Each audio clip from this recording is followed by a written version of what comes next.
If you have not painted your board yet, please go check out the other tutorial on painting techniques. All right, so when you're ready to get started, grab your painted prepped piece of wood. So go ahead and start with your board facing up. When you do these lovely little ends, sometimes they get really frayed. So the easiest way that I have found to do this is you're just gonna start with the twine in the hole, and as you push, you're gonna put a little pressure in there, but as you push, you're gonna do twisting. And if it becomes too frayed, just grab a scissors, cut that little piece off. You want this to be nice and tight because you don't want this thing wiggling too much once it's on the wall, okay? Once you get it started, you can just pull gently through. And notice that I am pushing towards the back. And the reason is because we're gonna make the knot on the back. And I like how it looks when it's not across the front. If that is what you prefer, then go in the opposite direction. So I'm pushing and twisting as I go and waiting for that little other end to pop through. Flip over your board.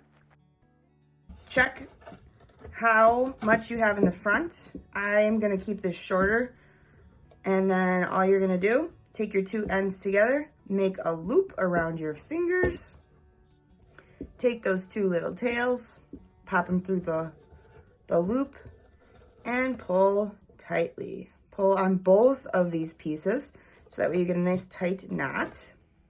There we go. And then we're gonna just tug on that.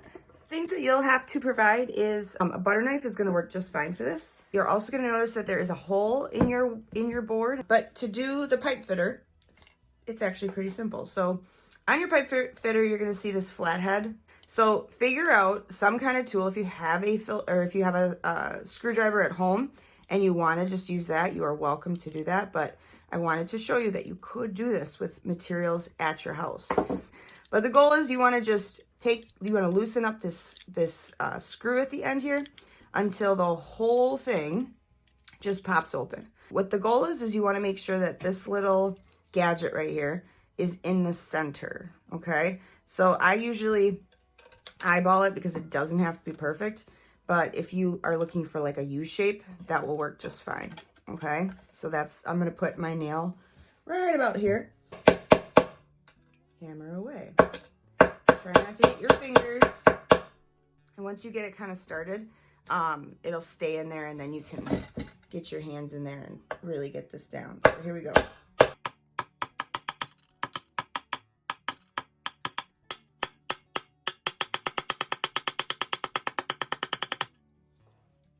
Okay, now that we have our pipe fitter on, doesn't really matter which way you start with, because as you can see, we're going to be able to move that later. I want this to be super, super tight on there. So I'm just going to give it one last hammer. And as you can see, this little guy goes in the opposite side. And as you do this, it's going to grab this little end, and it's going to tighten as it goes. Okay. I usually like to get mine started so that way when I put my mason jar on, I'm not trying to do too many things at one time. And then you want to push pretty snugly. Make sure that you check the back because you want to make sure that this little guy is straight.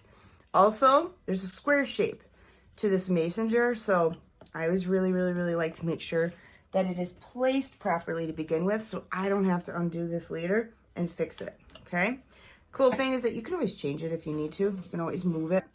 And then with your butter knife, you are going to tighten and tighten until you can't no more. Okay, and then give it a little tug. Make sure that there's no wiggle, there's no slack. Hopefully you're not using your grandma's butter knife. The next step is you're going to take out your potpourri. You're going to fill up your mason jar. I'm going to tip the board up a little bit so I can get this in there.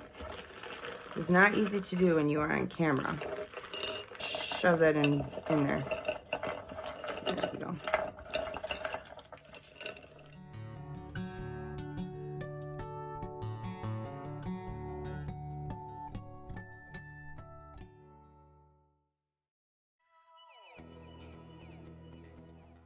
just with your little tiny piece of red twine that you got.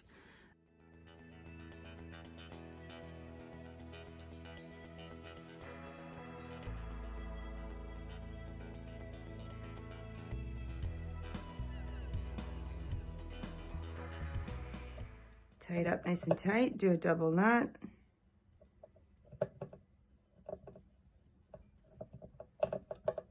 So cute. And then give it one last final touch. Perfect. And you have a completed mason jar board ready for any tabletop or wall or decoration. Can't wait to see yours.